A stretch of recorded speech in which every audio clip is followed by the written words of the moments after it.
think you're a great storyteller above everything else, and thank you. I wanted to know, what was that moment when you realized you're a great storyteller, you have this gift? The moment somebody was like, "You're terrible at fucking."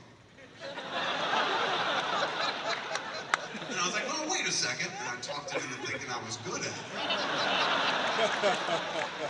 That's when I realized somewhere in my past I've kissed the Blarney Stone.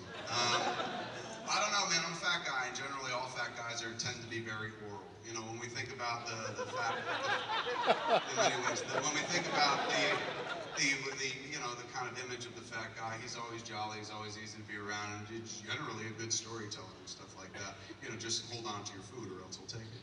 So, for me, I think a bit of it comes from there, but all credit for me standing on a stage and holding a microphone, other than seeing George Carlin do it. And when I saw him do it, I wasn't like, I want to do stand-up. Never. That seemed like a brilliant art form that I could never do, and I still never do it. I don't do stand-up. I just simply answer questions. And the reason I do that, and the reason I've learned to do it well over time, because I got to do it time and time again and stand up after the movies and have to excuse myself and explain them all the time, is because Harvey Weinstein at Miramax, they picked up Clerks way back in 1994.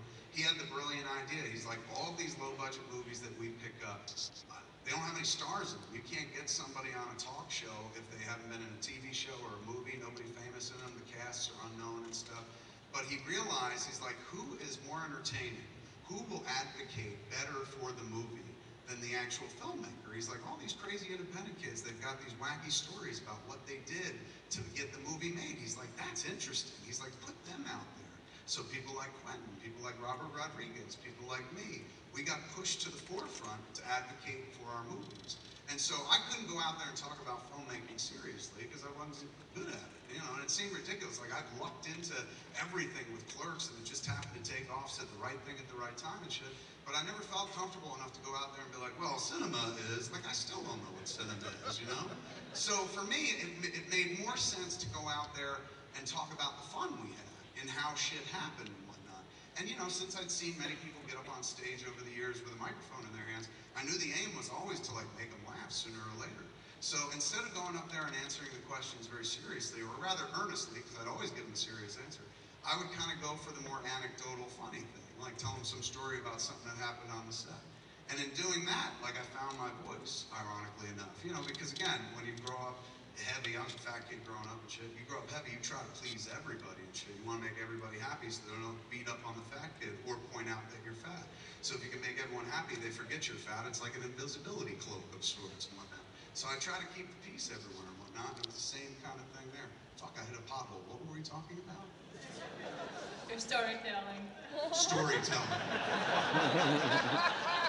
So I would go out there, man, and advocate for the movie or just answer questions about it. You know, basically people would be like, how much did it cost? And then Scott Mosier was my producer and say, $27,575. That was the last thing he would say.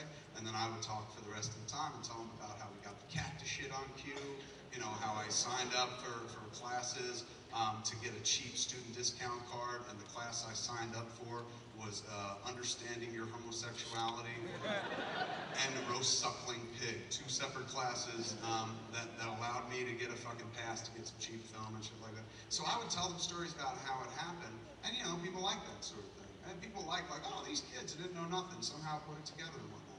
And so those stories were fun to tell, and the audience liked them. So anytime I went out there, I would never want to talk about filmmaking. Like, anybody can do that. You can go listen to a commentary track somewhere on DVD or now, of course, streaming, and hear, you know, a much better filmmaker than I am tell you stories of composition and vision and stuff like that. I would never be that guy. I don't have any vision, man. And, you know, composition, I'm lucky about a composition fucking notebook. So for me, it's not like, I can't stand there and be like, oh, this is what cinema is. I can just tell you how we got there. You know, my purpose is to follow the movie and tell you everything we did to the moment we got there. So that, all of that, this, standing up here talking to you right now, something that I take great joy in. Doing Hall H every year is one of the highlights of my year. If I didn't have this, you know, I'd find a way to muddle through life, but this is so fucking special, and I've enjoyed doing it year after year after year, and the only reason it happened, the only reason that ever happened, that I ever got to come up on stage, that I still get to come up on stage, is because Harvey Weinstein was like, get out there and talk about your movie. So sometimes it's all you need is somebody to kind of push you forward. You know, that one step we were talking about before? I'd always like thought about like, oh, it'd be great to be the guy on stage with the microphone and stuff. Didn't have enough confidence to do it. Harvey saying, get out there and do it. Gave me enough confidence doing it again and again. I was like, oh, I'm actually pretty good. If I can tell these stories over and over again, and people generally ask me the same questions at these Q&As and stuff, so I got to practice the stories over and over, and they became really sharp, and I could do them blindfolded and stuff. It was crazy.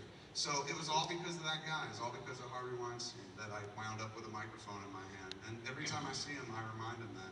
You know, I was like, dude, like the best thing you ever did for me was not picking up Clerks, which would seem like the most obvious thing because that changed my life.